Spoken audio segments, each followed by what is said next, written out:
They also have their own, but last point, because I think Americans will find it interesting.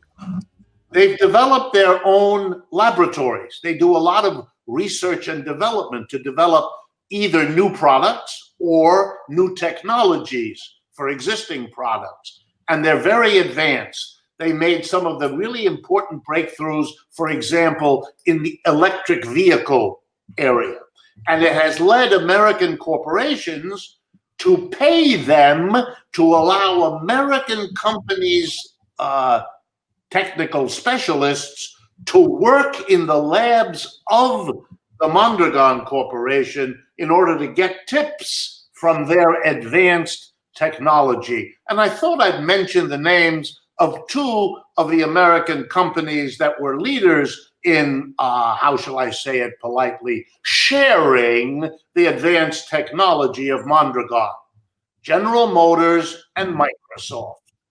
Hello, what's going on here? They didn't come to the US to pick up technological tips. It went the other way. Bottom line, it's a real alternative. This is not, by the way, doing something to soften capitalism's edge. This is an alternative to capitalism. The core of capitalism always was the employer-employee relationship. A tiny group of people, a very small minority, runs every capitalist enterprise. The owner, the one who started it, or the major shareholders, or the board of directors that they elect. Tiny, 1%, 2%, if that, of all the people involved in every enterprise. The vast majority are excluded by tradition, by culture, and by law from participating in deciding what the enterprise produces, what technology it uses, where the production occurs, and what is done with the profits that everybody helped to produce. Those key decisions are monopolized by a tiny minority, utterly unaccountable to everybody else. There's nothing remotely democratic about a capitalist enterprise, and there never was, which does leave you with a little footnote. The description of the United States as a democratic society leads me to say, hello, are you kidding? Where do most adults spend most of their lives? At work. 5 out of the 7 days, the best hours of those 5 days, you're at work, or you're getting ready to go to work, or you're recovering from work. It's all about work. If you were a democratic society, the first place you would have instituted democracy is in the workplace. We never did that in the United States. Not ever. We organized an economic system which immediately put a very few people in a fundamentally anti-democratic position of unaccountable power, which is why I was taken by that clip of AOC with which you began, because you're exactly right, as she was, in putting her finger on that point. It's a very powerful point, and it helps to make it clear, I think, that the whole issue of what Mondragon represents, and the many other examples like Mondragon, which I'd be happy to talk about, that represent a desire to break from capitalism. And if I could say one last thing, you know, slavery, feudalism, those are the great systems before capitalism. Not the only ones, but the great ones. The core of slavery, we know what that was. It was the master-slave relationship. The master gave the orders, the slave did the work, and the fruits of the labor of the slave belonged to the master, like the slave himself or herself did. And we know if we go to feudalism, the core relationship was the lord and the serf. The core relationship of capitalism is the employer and the employee. But the whole hope of the human race to break out of a condition in which a tiny number of people dominate the vast majority.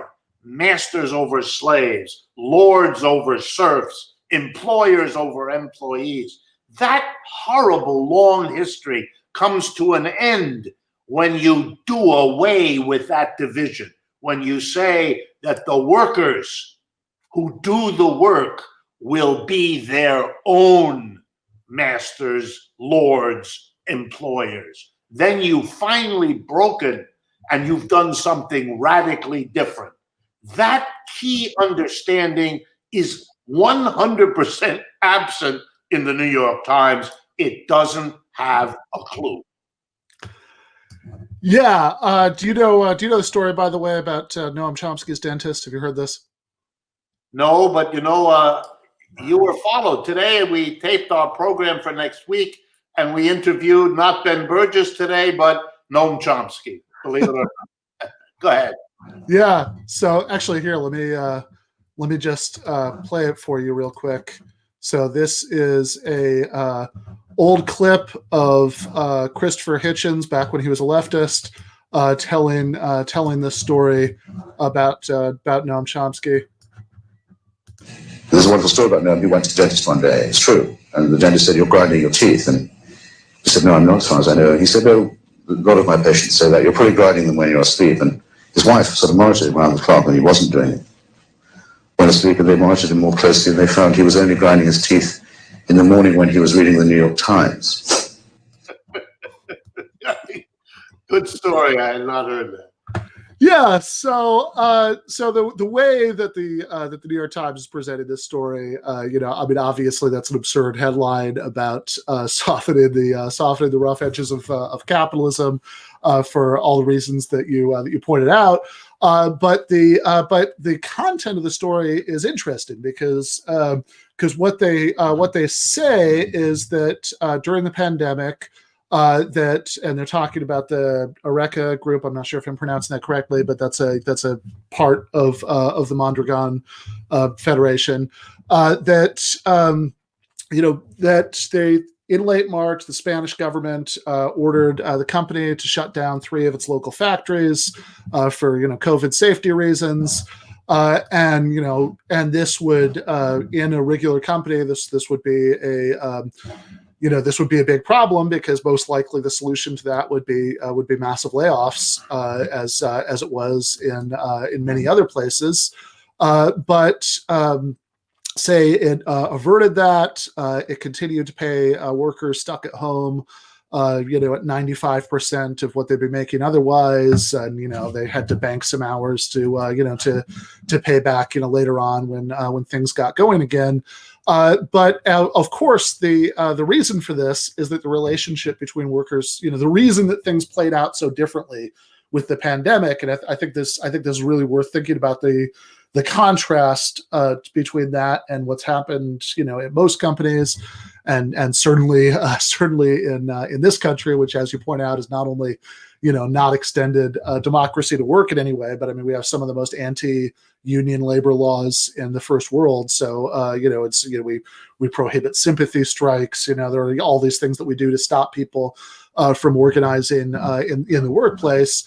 And so, of course, if the workers don't actually have any control over the company's decision making, then the obvious response to, okay, we don't need people doing this particular job right now, is to have is to just let go a bunch of the people that you don't need, and maybe you'll get your job back in months, when this is all over, if you're very lucky.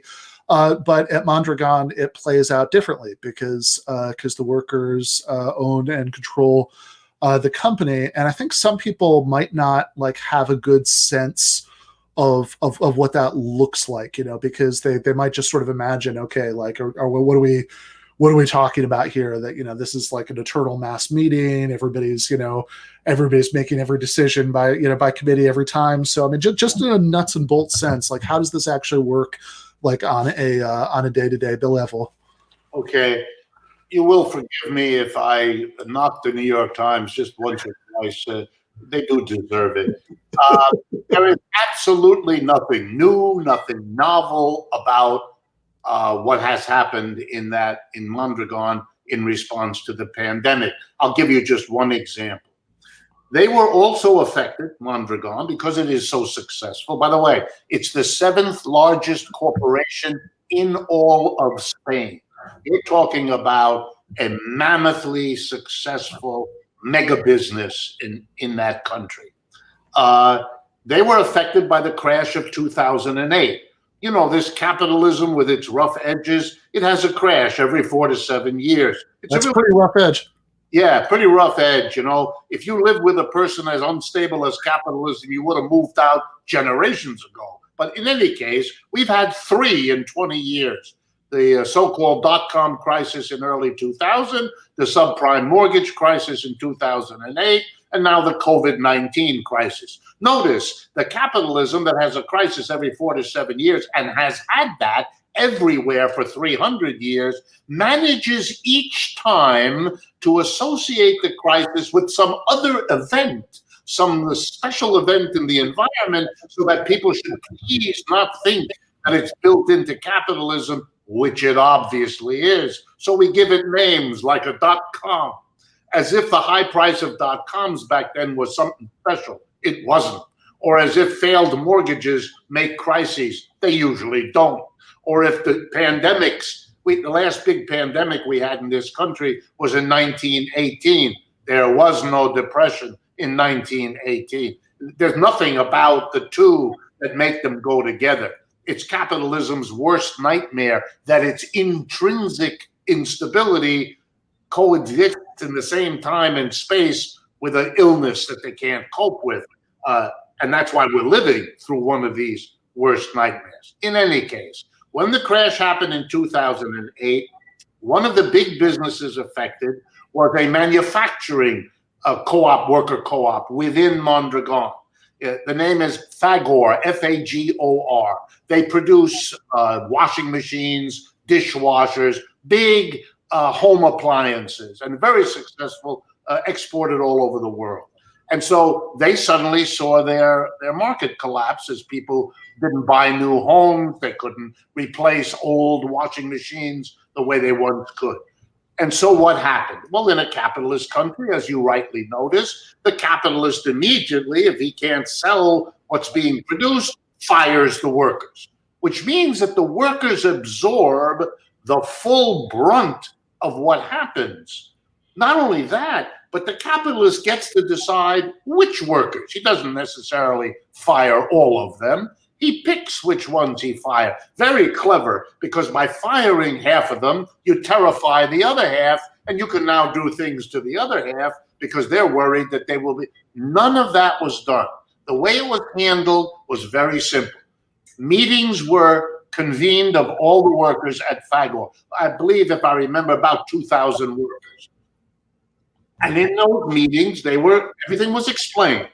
This is what has happened to the demand for the machines we produce. It's 30% less than we expected. Okay, here's how we're going to accommodate that. But part of it has to be accommodated with fewer materials we have to buy. That's a good thing. We'll do that. But we're going to have to accommodate with labor. And here's how we can do it. We can lay some people off. If we do that, well, we're a co-op, so we're going to prioritize finding them work in one of the other co-ops that are part of this corporation. It's one of the benefits of being within a large entity. And they did that. That was one option. Here's the second option, that we don't make some workers suffer the full brunt. We all reduce our hours. In other words, if we need 20% fewer workers, that's not what we'll do. Everybody will work 20% less hours. So it'll be all of us sharing the burden of getting through this hard time, not dumping it on some to terrify the other. We're not going to do that. We're not going to treat people that way. We're not going to horribly hurt those that are designated to be full-time unemployed people. All of the kinds of options that a rational community confronted with a problem would try to work out. Nothing like that happens. In a capitalist corporation, the few people at the top, privately, away from the mass of workers, make the decision how to handle a crisis that's best for them. And everybody else lives with the results of those decisions, no matter how terrible they are. And that's the basic idea behind worker co-ops altogether. All of the basic decisions are presented for public debate, public information, and then a democratic decision to choose among the alternatives about how to handle it. And there always are alternatives. Only in capitalism will the boss come into the big assembly room and tell you what had to be done, as if the thing they decided to do was the only thing one could do. If you're 6 years old, maybe you should fall for that. But if you're an adult, you don't have any excuse. Yeah, absolutely. Certainly if you have, it's like just as a math problem, like it sounds so obvious. Okay, we have, this much less, money coming in now, because of whatever the shock is, we could let go 5 people. We could all, work at 95%. We could spend there are all of these options, and of course some of them, like retraining people to work at affiliated businesses. If those businesses are owned by one person, that's not going to be in that person's interest, but it might be very much in the interests of everybody who works there to set the precedent that this is what happens. So they have the security going forward that they think that that's what's going to happen to them, and I think it's been like, it's almost so obvious it's not worth belaboring, but the way that the pandemic has played out this time in especially in the United States